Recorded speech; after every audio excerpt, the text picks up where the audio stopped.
Welcome back, everyone. Today we have the Ray Arnold character overview video.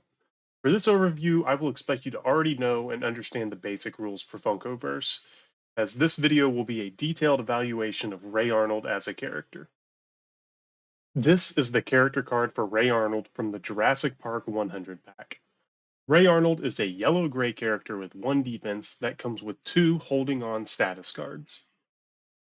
Ray Arnold's trait is called Selfless, and it says when Ray is knocked out, an ally within 3 squares may remove an exhausted marker from their character card. Ray's trait is just very unique in that it's only one of a couple ways to unexhaust a character in a and I know the reason for this is because he only has 1 defense, and it makes him kind of balance with getting knocked out and also getting to unexhaust a character. But it's still very difficult to carry him with just this one trait alone. However, this trait can be good in scenarios like leaders, where giving your leader a second turn in the same round can help set up either a later round or knock out the opponent's leader. So it does have its uses apart from Ray being 1 defense. Ray's first ability is called Hold On to Your Butts. This ability is a 2-cost yellow ability that says, move 1, Ray may do an interact action, give up to 2 allies a Holding On status card. The Holding On status card says, this character has +1 defense and cannot be moved by your opponent's abilities. Discard this status after resolving a challenge action against this character. This ability is pretty well rounded for Ray, and it acts similar to a I don't know about this like that Morty has, except it is only a move 1. The key difference for this though is that he may do an interact action. And so if there is no point marker or control marker nearby, you don't have to do the interact action and you can continue performing this ability. And handing out the holding on status is actually a really good thing for him. The +1 defense goes a long ways, and also being able to not be moved by your opponent's challenge abilities, which Thanos' Titanic throw is brutal on a scenario like Territory, and this is a good way to counter that. Ray's second ability is called Reboot. This ability is a 2-cost yellow ability that says move 2, shift any number of point markers and or items on any cooldown track down 1. I don't really find myself using this ability too often. More often than not, I'm using it because there's a point marker on somebody's cooldown track and I can get to it with the move 2 and then interact with it. Other than that, I have not had much use for this. We will, however, talk about a strategy a little bit later on that can work with this ability. But other than that, this ability is very situational, and I would hold my yellow for hold on to your butts more often than not. Ray's last ability is It Could Have Been Worse. This ability is a 3-cost gray ability that says knock Ray out. Ray can do this while knocked down. This ability does exactly what you think it does. It knocks him out and allows him to unexhaust an ally that's within 3 squares. That is the general basics of this ability. A couple things you need to look out for is if you're in free for all, it is knocking Ray out. So adjacent rivals do get a point for a knockout. And also, if Night King is somewhere on the board, he can benefit from this by getting to place a white minion token because of the knockout. This ability is worded very specifically, so you do have to take those things into account. One thing I do like to use is this ability when he's knocked down, because you'd either just waste your turn rallying or you can give another character a turn, and Ray just starts at your starting area, which, depending on the map, couldn't matter a little less or not. So this ability is pretty good, and make sure you have a gray available in case Ray is knocked down. Now we're going to take a look at a couple great pairings with Ray Arnold. Some of the better characters to pair with him are Ron Weasley, Sophia Petrillo, Harry Potter, and Invisible Man. And a couple of attachments that work well with him are Fog Juice and Portal Gun. While it depends on what kind of strategy you're going for, any of these characters can work along with any other character in the game. Ray Arnold is a pretty diverse character. I wouldn't say he works well with all characters, but he works well with most of them. The first character we're going to take a look at is Ron Weasley. Ron is a blue-yellow character with 2 defense. The main reason these two characters mesh so well is because of Ron's trait Team Player, which says if Ron is standing, an ally that shifts off the cooldown track may be placed adjacent to him. This means that using Ray's It Could Have Been Worse is not as detrimental to his positioning as it usually is, because if Ron is standing, then Ray will get to come back adjacent to him, which just puts him right back in the action where he could even use It Could Have Been Worse again. Another reason these two work so well is because Ron is able to give Ray actions through Renervate, and Ron is a pretty good character with Stupefy as well. So they really just work well together as a 2 character team, and you could really throw a 3rd character with minions on here just to make them a little bit better. Next, we have Sophia Petrillo. Sophia is a gray-yellow character with 1 defense that comes with a cursed status card.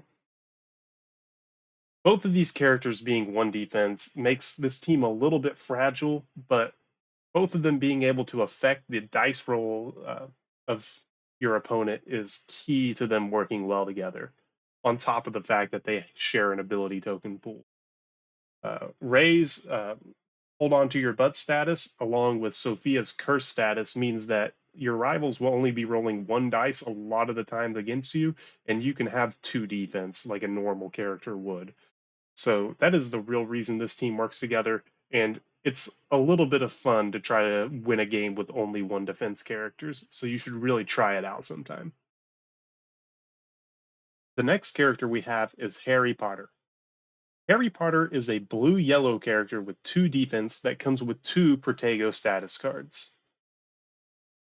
These two work together well because they both have a way to increase the defense of their allies. It's a lot of fun handing Protego over to Ray Arnold and Ray Arnold handing over Hold On to Your Butts to Harry Potter.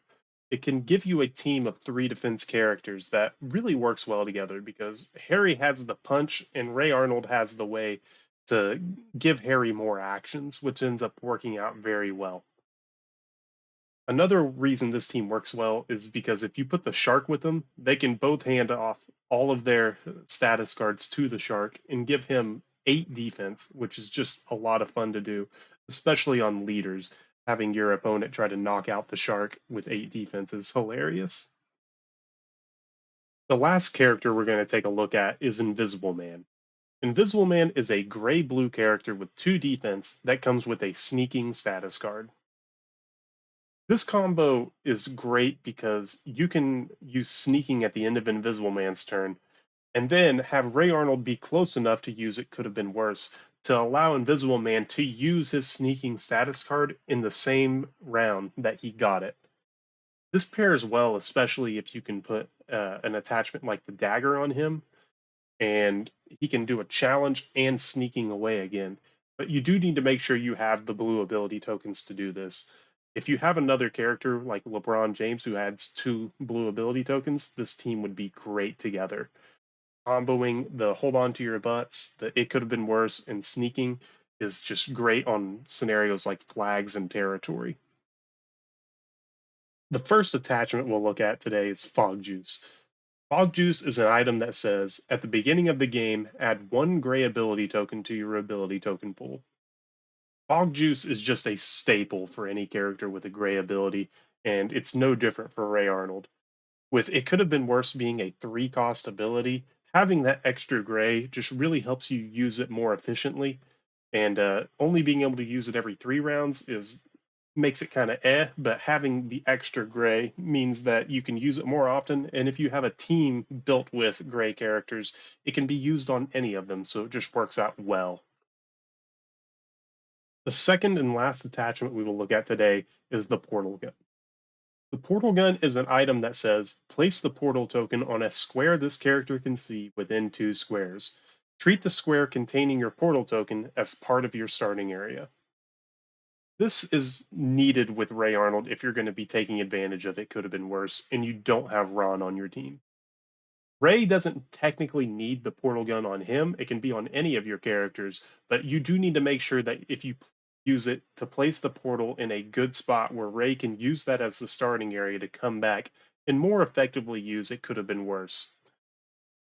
This is key to making sure that he can stay in the action, and even if he gets knocked out on his own accord, he can get right back in the action, give your characters more actions, and hopefully help you win games. As we have done with each character in this series, we're going to end by doing a quick overview of Ray's scenario stats. This data has been collected by members of the Funkoverse community over the past couple of years, and the chart here is compiled from about 45 games with Ray Arnold. On the chart, the areas in blue are wins, and the area in reds are losses.